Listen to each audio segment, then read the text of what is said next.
اب اگلے عشرہ میں شب قدر آ رہی ہے، جو 21، 23، 25، 27، 29 میں سے ایک رات ہوتی۔ ہمارے پاکستان میں صرف 27 کو لوگ جاگ رہے ہوتے ہیں۔ جاگو، 27 کو جاگو، لیکن میں کہتا ہوں میرے نبی کا فرمان ہے شب قدر 5 راتوں میں گھومتی ہے، کبھی 21، کبھی 23، کبھی 25، کبھی 27، کبھی 29، ان 5 راتوں میں گھومتی ہے۔ تو آپ 5 راتیں جاگ لو، آپ کو شب قدر مل گئی۔ اور شب قدر کا بیک گراؤنڈ کیا ہے؟ میرے نبی نے فرمایا بنو اسرائیل میں 4 انبیاء نے 80 سال، یا 4 مجاہدین نے 80 سال اللہ کے راستے میں جہاد کیا۔ تو صحابہ کہنے لگے یا رسول اللہ ہماری تو عمریں بھی 80 سال نہیں ہوتی، تو ہم ان کے برابر کیسے ہوں گے؟ تو ابھی ان کا یہ سوال باقی ہے اور مجلس باقی ہے کہ جبریل آ گئے کہ یا رسول اللہ بشارت دیں اپنی امت کو کہ اللہ کہہ رہے ہیں اِنَّا أَنزَلْنَاهُ فِي لَيْلَةِ الْقَدْرِ وَمَا أَدْرَاكَ مَا لَيْلَةُ الْقَدْرِ لَيْلَةُ الْقَدْرِ خَيْرٌ مِّنْ أَلْفِ الشَّهْرِ۔ چلیں ہم آپ کو ایک رات دیتے ہیں، آپ کی امت کے مرد عورت جاگ لیں، 80 سال سے زیادہ اجر لکھ دیا جائے گا۔ 80 سال کے برابر نہیں کہا، خیر اس سے زیادہ۔ تو آپ سب یہ جتنے میری بات سن رہے ہو میڈیا کے ذریعے سے جا رہی، یہ 5 راتیں ضرور جاگ لیں، چھوٹی چھوٹی راتیں ہیں۔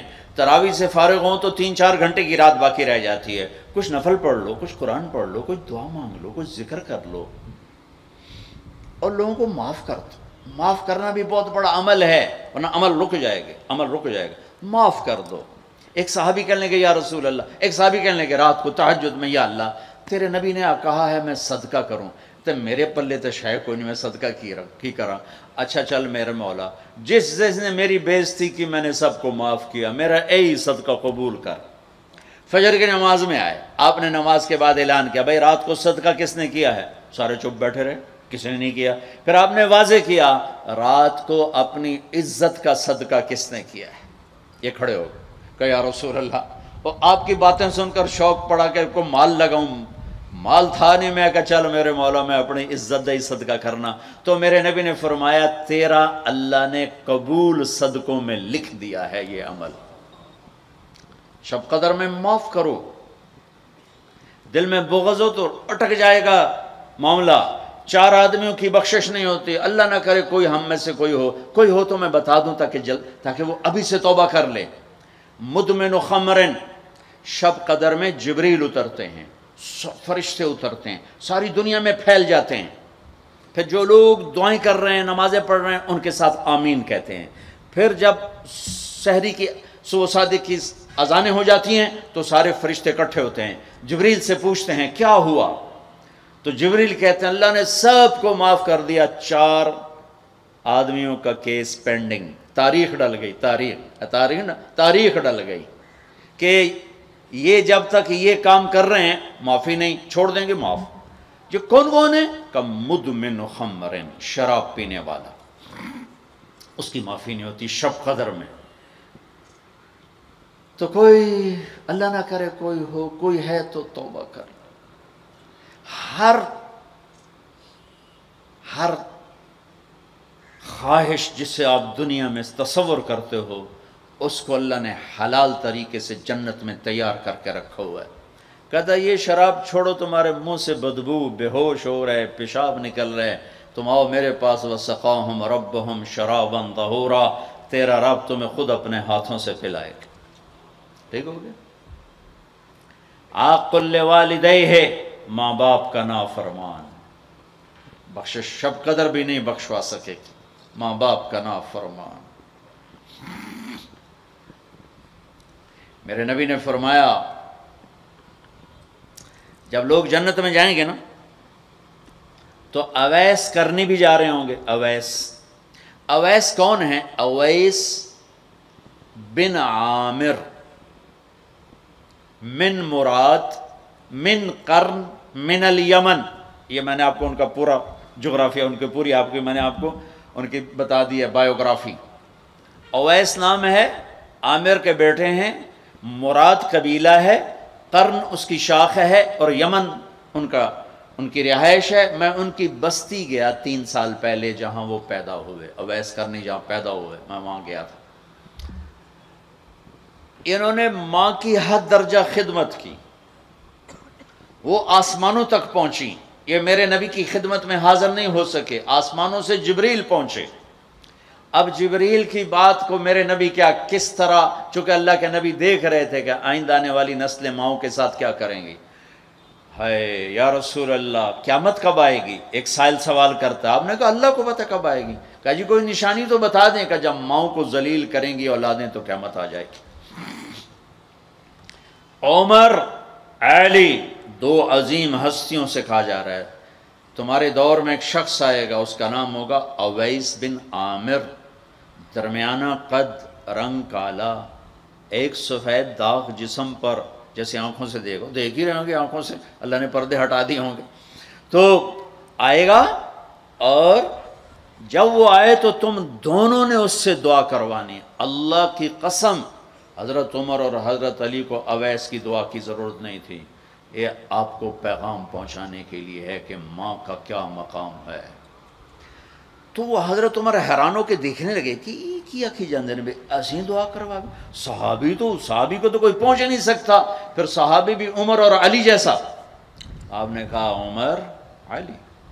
اویس نے ماں کی خدمت کر کے اللہ کو اس طرح خوش کر دیا ہے، جب وہ ہاتھ اٹھاتا ہے اللہ کبھی خالی نہیں لوٹاتا۔ حضرت عمر ہر سال حج میں جاتے، 10 سال خلیفہ، 10 سال حج کی، کوئی اویس پتہ نہیں چلتا۔ ایک دن سارے حاجی لائن حاضر کر لیے، تھوڑے سے تو آتے تھے، بھائی کھڑے ہو جاؤ، ہاں بھائی سب بیٹھ جاؤ، یمن والے کھڑے رہو، اور تھوڑے ہو گئے، ہاں بھائی یمن والے سارے بیٹھ جاؤ، صرف مراد قبیلہ کھڑا رہے، پھر بالکل تھوڑے ہو گئے، ہاں بھائی مراد والے سارے بیٹھ جاؤ، صرف مراد کی سب کاسٹ، شاخ، قرن، تو ایک آدمی بچا۔ اچھا تم قرنی ہو؟ کہا جی۔ اویس کو جانتے ہو؟ کہا جی جانتا ہوں، میرے بھائی کا بیٹا ہے، بھتیجا سگا، لیکن وہ تھوڑا ہلے ہوئے ہے، تجھے کیوں پوچھ دے ہو؟ اب تمہیں فرمایا میں تو ہلے ہوئے لگتا پہ ہیں، کدھر ہے؟ کہا جی آیا ہوا ہے۔ کہاں گیا ہے؟ کہا جی وہ ادھر گیا ہے عرفات اونٹ چرانے، آپ جی کو ساتھ لیا اور عرفات کی دوڑ لگا دی۔ وہاں پہنچے تو دیکھا اویس کرنی درخت کے نیچے نماز پڑھ رہے اور اونٹ چاروں طرف چر رہے، یہ آ کے بیٹھ گئے۔ انہوں نے محسوس کیا 2 آدمی آگے تو نماز مختصر کر دی، سلام پھیرا۔ حضرت عمر نے پوچھا کون ہو بھائی؟ کہا جی میں مزدور ہوں، اور کون؟ اسے نہیں خبر یہ کون ہے۔ تیرا نام کیا ہے؟ کہا میرا نام اللہ کا بندہ۔ حضرت عمر کہنے لگے سارے ہی اللہ کے بندے، تیری ماں نے تیرا نام کیا رکھا ہے؟ کہا بابا تو کون ہے میرا انٹرویو کرنے والا؟ ان کو عجیب سا لگا نا۔ تو حضرت علی نے کہا اویس یہ امیر المومنین ہے عمر بن خطاب، اور میں ہوں علی بن ابی طالب۔ پھر تو اویس کانپنے لگے، کہا جی میں معافی چاہتا ہوں، بہت معافی چاہتا ہوں، میں تو آپ کو پہچانتا نہیں تھا، میں تو پہلی دفعہ آیا ہوں۔ حضرت عمر نے فرمایا تو یا نا اویس؟ کا جی میں اویس ہوں۔ کہا ہاتھ اٹھا ہمارے لیے دعا کر۔ وہ رونے لگے، کہ میں دعا کروں؟ تسی سردار، میں نوکر توڑا، میں دعا کروں؟ کہاں، اللہ کے نبی نے فرمایا تھا عمر اور علی جیسی ہستیوں کے لیے اویس کے ہاتھ اٹھوائے گئے۔ پیچھے جہاد نہیں ہے، تبلیغ نہیں ہے، تصوف نہیں ہے، پیچھے ماں کی خدمت ہے۔ اب وہ حدیث سناتا ہوں جو پہلے سنا رہا تھا۔ آپ نے فرمایا لوگ جائیں گے جنت کی طرف، اویس بھی چلیں گے۔ جب جنت کے دروازے پر پہنچیں گے تو اللہ تعالیٰ فرمائیں گے باقیوں کو جانے دو، اویس کو روک لو۔ تو اویس پریشان، یا اللہ میں نے بو احتیاط کیوں روک لیا، یہ کیا ہوا؟ اللہ تعالیٰ فرمائیں گے یہ پیچھے دیکھو، پیچھے دیکھیں گے تو جہنمی کھڑے ہوں گے کروڑوں اربوں کی تعداد۔ تو میرا اللہ فرمائے گا اویس تیری ایک نیکی نے مجھے بڑا خوش کیا ہے، ماں کی خدمت۔ تو انگلی کا اشارہ کر، جدھر جدھر تیری انگلی پھرتی جائے گی نا سب کو تیری طفیل جنت میں ڈال دوں گا۔ ہوئی ہوئی ہوئی ہوئی، یہ وہ ماں ہے جو کراچی کے ہر گھر میں ذلیل ہو رہی ہے، اور پنجاب کے ہر گھر میں، سندھ بلوچستان، کوئی نصیبوں والی مائیں ہیں جن کو آنکھوں کی ٹھنڈک اولاد ملی ہے، ورنہ زہریلے سانپ ہیں۔ ابھی میں رائے گنج میں تھا تو ایک خاتون کا خط آیا اسلام آباد سے، لگتا تھا اس نے آنسوں سے لکھا تھا خط کہ مجھے میرے بیٹوں سے بچاؤ، مجھے میرے بیٹوں سے بچاؤ، یہ تباہ ہو جائیں، یہ غارت ہو جائیں۔ ماں یہ کہہ رہی ہو تو کہاں تک انہوں نے ماں کو پہنچا دیا؟ ماں کا نافرمان، شراب پینے والا ماں کا نافرمان. بھائی کوئی ہے توبہ کر لے. ماں باپ دونوں، والدین دونوں. تیسرا رشتہ داروں سے لڑنے والا، بہنوں سے لڑا ہوا، بھائیوں سے لڑا ہوا، چاچوں سے لڑا ہوا، ماموں سے لڑا ہوا، بیوی سے لڑا ہوا، بیوی خامن سے لڑی ہوئی. جہاں رشتوں میں لڑائی ڈالنے والا ہے، جو عورت ہے یا مرد ہے، رشتوں میں لڑائی ڈالنے والا پینڈنگ ہو جائے گا، نہیں معاف ہوگا. کہ تو میرے بندوں کو معاف نہیں کرتا، مجھ سے معافی مانگتا. بھائی بہنوں، کوئی کسی سے لڑا ہوا ہے تو اللہ کے واسطے رمضان کی محنت ضائع ہو جائے، شب قدر کا جاگنا ضائع ہو جائے، اس سے بہتر یہ ہے کہ ہم صلح کر لیں، معافی مانگ لیں، معاف کر دیں، سینے سے لگا لیں، درگزر کریں. میرے اللہ کو آپس کی نفرت. دیکھو، چوری ڈاکہ بڑے گناہ ہیں اور معاشرے میں انتہائی ذلیل سمجھے جاتے ہیں. اس سے زیادہ اللہ کی نظر میں انسان گرتا ہے جب اپنے دل میں بغض پالتا اور نفرت پالتا. کسی کو حقیر جاننا، کسی کو تانے دینا، کسی کو بولیاں مارنا. اس لیے میں گزارش کرتا ہوں آپس کے بغض ختم کرو، خاص طور پر خونی رشتوں کے بغض ختم کر کے گلے لگو، معاف. خامد اور بیوی، ان کی آپس کی لڑائی سارے خاندان کو تباہ کر دیتی. اور ہمارا سارا اس وقت خاندانی نظام ٹوٹا ہوا ہے، غصے بڑھے ہوئے ہیں، ہماری غذائیں گندی ہیں، غذا کا اثر پڑتا ہے. سموسے، پکوڑے، فاسٹ فوڈ. دیکھو یہ میں نے سانس لیا، پھر باہر نکالا، میں نے اندر کس کو لیا؟ آکسیجن. باہر کسے نکالا؟ کاربن ڈائی آکسائڈ. جب کاربن ڈائی آکسائڈ نہ نکلے تو آدمی مر جاتا ہے. کاربن ڈائی آکسائڈ رک جائے تو آدمی مر جاتا ہے. یہ جتنے کولڈ ڈرنکس ہیں سب میں کاربن ڈائی آکسائڈ ہے جو آپ خود اپنے اندر لے جا رہے ہیں. تو مزاجوں میں غصہ بڑھ رہا ہے، تیزابیت بڑھ رہی ہے. پھر جتنی فاسٹ فوڈز ہیں یہ سب مزاج گندا کر رہی ہیں. مزاج، اللہ کے واسطے چسکوں کے پیچھے نہ پڑو، نیچرل غذاؤں پہ آؤ. میرا اللہ نے کہا والتین والزیتون، مجھے قسم ہے زیتون کی اور انجیر کی. کتنا خوبصورت اور مفید پھلوں کی قسم اٹھائی اللہ تعالیٰ نے. اللہ نہیں کہہ سکتا تھا مجھے جلیبیوں کی قسم اور مجھے سموسے کی قسم، مجھے پکوڑے کی قسم، چنیوٹیاں دے کنے دی قسم. سارے جہان دے میدے برباد کر دیتے کنے کھوا. اللہ نے کتنی اچھی خوبصورت غذاؤں کی قسم اٹھائی ہے. اپنی غذائیں ٹھیک کرو، پھر اپنے رشتوں کو ٹھیک کرو، اپنی حدود قائم کرو. ساس سسر نے خامند اور بیوی کو برباد کیا ہوا ہے، اور خامند بیوی نے کہیں خود اپنی نادانی سے ایک دوسرے کو برباد کیا ہوا ہے، کہیں ماں باپ نے مل کر تربیت کے نام پر اولاد کو برباد کیا ہوا ہے. ماں باپ ہونے کا غلط فائدہ نہ اٹھاؤ، اپنی اولاد پہ اتنا جبر نہ کرو کہ وہ باغی ہو جائیں، اور تربیت کے نام پر ان پر سختی کرنے سے ریاکشن آئے گا. اپنے نبی کی سیرت پڑھو. یہ لمبا مضمون ہے، اب بیان کرنے میں صرف اشارے دے رہا ہوں کہ رشتے محبت سے قائم رہتے ہیں، رشتے محبت سے قائم ہوتے ہیں. اللہ کا فضل ہے، میں نے اللہ کے نبی کی زندگی کو پڑھا ہے، شوق سے پڑھا ہے، آپ کے گھر کو پڑھا ہے، آپ کے گھرانے کو پڑھا ہے، اہل البیت کو پڑھا ہے. لیکن میرا دعویٰ نہیں کہ میں نے سب کچھ پڑھا ہے، سب کچھ نہیں. جتنا میں نے پڑھا ہے کسی ایک جگہ میں نے نہیں دیکھا میرے نبی نے حسن حسین کو ڈانٹا ہو، یا ان کو بٹھا کے نصیحت، بچوں یہ نہیں کرنا، یہ کرنا ہے، یہ نہیں کرنا، یہ کرنا. پیار دیا. آج کا ماں باپ کیا کرتا ہے؟ 3 سال کا بچہ اسکول پھینک دیتے ہیں اور بچے کے دل میں اپنی نفرت پہلے دن سے بٹھا دیتے ہیں. 3 سال کے بچے کو اسکول نہیں چاہیے، ماں کی گود چاہیے. اور آج کی ماں یہ قربانی کرنے کے لیے تیار نہیں. وہ گھر میں بھی ہو تو اس کو ٹائم نہیں دیتے. انہوں کارٹون تھے باہر چھڑ دی، وہ کارٹون ویکھ انہوں اماں بھی کارٹون نظر آمدی، انہوں ابا بھی کارٹون نظر آمدہ ہے، انہوں ہر شاہ کارٹون نظر آمدی. یہ ماں باپ کا ظلم ہے اولاد کو کارٹونوں پہ بٹھانا. وہ ٹائم ہی نہیں دینے کے لیے تیار. رشتوں کو محبت سے زندہ کرو. چوتھا کون ہے؟ کینہ رکھنے والا. کینہ کسے کہتے ہیں؟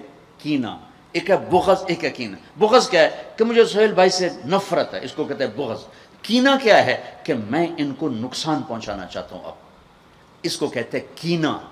ہمارے پنجاب میں کہتے ہیں کہ میری داڑ ہیٹھ آ جاوے مڑ ویکھیا جے میں کی کرنا. یہ ہمارے پنجاب کا محاورہ ہے. ایک باری میرا ہاتھ پاون دے پھٹے منہ تہاڈی داڑ دا. میرا نبی کہتا کینہ ہوگا تو شب قدر میں بھی بخشش نہ ہوگی. تو میرے بھائی بہنوں، کسی کو نقصان پہنچانا، کسی کا بغض، رشتہ داروں سے قطع تعلق، ماں باپ کی نافرمانی، شراب کا پینا، یہ شب قدر کو بھی بے قیمت کر دیں گے. تو اب اگلا عشرہ شروع ہونے والا ہے. اللہ نہ کرے کسی بھائی بہن میں یہ مسئلہ ہو، اس سے توبہ کرو تاکہ ہمارا عشرہ وہ جہنم سے خلاصی کا بن جائے، اور عید کی رات ہمارے لیے بھی اعلان ہو جائے کہ جاؤ بخشے بخشائے گھروں کو چلے جاؤ. سارے بھائی اس کی نیت کر لو. تھوڑی سی دعا کر لیتے ہیں چونکہ افطاری کا ٹائم قریب آ گیا ہے. درود شریف پڑھ لو. اللہم لک الحمد کما انت اہلہ فصلی علی محمد کما انت اہلہ وفل بنا ما انت اہلہ انک اہل التقوی و اہل المغفرہ. اے میرے رب، یہ سب روزہ رکھنے والے مرد عورت تیری بارگاہ میں جمع ہیں، اور ہمارا میزبان بھی ایک سخی آدمی ہے، تجھے سخی سے پیار ہے. یا اللہ تو ہم سب کے روزے کو قبول فرما، ہماری رات کی تراویح کو قبول فرما، اور یا اللہ ہمیں امت بنا دے. یا اللہ ہمیں امت بنا دے، ہمارے بغض مٹا دے، ہماری نفرتیں مٹا دے. یا اللہ ہماری دنیا بھی اچھی کر دے، ہماری آخرت بھی اچھی کر دے. یا اللہ جو ہمارے دوست احباب بیمار ہیں، جتنے بھی اہل ایمان بیمار ہیں، سب کو صحت عطا فرما. جو سودی قرضوں میں جکڑے گئے انہیں اس سے نجات عطا فرما. جو سود میں پھنس گئے انہیں اس سے نجات عطا فرما. جن کے بچے بچیاں جوان ہیں، ان کے رشتے نہیں مل رہے، ان کو نیک رشتے مقدر فرما. ہمیں اپنی محبت دے، اپنے حبیب کی محبت دے. مخلوق کی وہ محبت جو تجھ سے جدا کر دے، مخلوق کی وہ محبت جو تیرے نبی سے جدا کر دے. ہم اس سے پناہ مانگتے ہیں، ہم اس سے پناہ مانگتے ہیں، ہم اس سے پناہ مانگتے ہیں. اے میرے مالک، اپنی محبت دے دے، اپنے حبیب کی محبت. میرے مالک، یہ دل تیری محبت کو جانتا نہیں ہے. یا اللہ، یا اللہ، اور چیزوں کی محبت میں پھنسے ہوئے ہیں، اور تیری محبت کو جانتے نہیں ہیں، تیرے حبیب کی محبت کو جانتے نہیں ہیں. تجھے تیری رحمتوں کا واسطہ، مرنے سے پہلے پہلے اس دل کو اپنی محبت سے آباد کر دے، اپنے حبیب کی محبت سے آباد کر. ہم یہ خالی دل لے کے نہیں مرنا چاہتے، یہ خالی دل لے کے نہیں مرنا چاہتے، یہ گندا دل لے کے نہیں مرنا چاہتے. اس وقت تو نے عرش کے فرشتوں کو بھی کہا کہ روزے والوں کی دعا پہ آمین کو. اتنے بڑے مجمع کو لے کر میں تیری منت کرتا ہوں، ہمیں اپنی محبت سے ہمارے دلوں کو ٹھکرا نہ دینا. اس میں غیروں کی محبت ہے، ہمیں دھتکار نہ دینا، ہمیں ٹھکرا نہ دینا، ہمیں دھتکار نہ دینا. اور تمنا دل سے رخصت ہو گئی. اب تو آجا، اب تو خلوت ہو گئی، ساری دنیا ہی سے وحشت ہو گئی. اب تو آجا، اب تو خلوت ہو گئی. ہمارے دلوں میں یا اللہ ایمان کا نور بھر دے، اپنی محبت اپنے حبیب کی محبت سے انہیں آباد کر دے. اے گندے دلوں کے ساتھ نہیں مرنا چاہتے، نہیں مرنا. تیری بڑی مہربانی، زندگی بھر ایسی کی طلب میں شام ہونے کو دل تیری محبت سے نوشنا. مہربانی کر دے، مہربانی کر دے. تو نہیں اپنی محبت کو تقسیم کیا، تو نہیں اپنے بندے بندیوں میں سے دلوں کو چنا. آج ہم تیری آنسوؤں کے ساتھ محنت کرتے ہیں، ہمارے دلوں کو پسند کر لے. آج انہیں اپنی محبت کا عرش بنا دے، اپنے حبیب کی محبت کا مسکن بنا.